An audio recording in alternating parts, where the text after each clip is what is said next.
Hello বন্ধুরা, তো বন্ধুরা সবাই দেখতে পাচ্ছেন যে আমাদের এলাকার সেই নিঃশ্বাস সদাগর, সেই কি পাতা হিরণ, সেই কি নিঃশ্বাস সদাগর, সেই কি নিঃশ্বাস সদাগর, সেই কি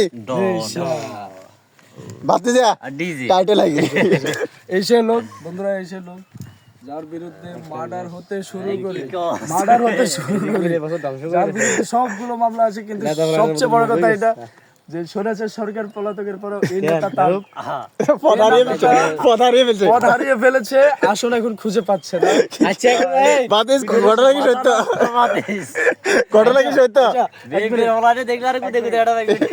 আচ্ছা ভিডিওটা নিল। আচ্ছা বন্ধু এক মিনিট, আচ্ছা নষ্ট হয়ে যাবে রিয়াজ কাকা।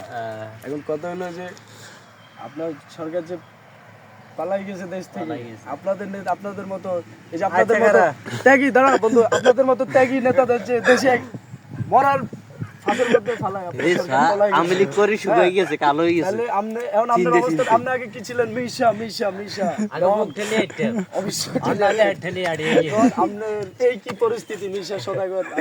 যাই হোক দেখতে দেখতে এই অবস্থা হয়ে গেছে, কিছু করার নাই। এতে হলো নোয়াখালী মিশা সদাগর, আমি ধর্মপুর। তো যাই হোক বন্ধুরা, তো দেখতেছেন আমাদের এলাকার এই অবস্থা।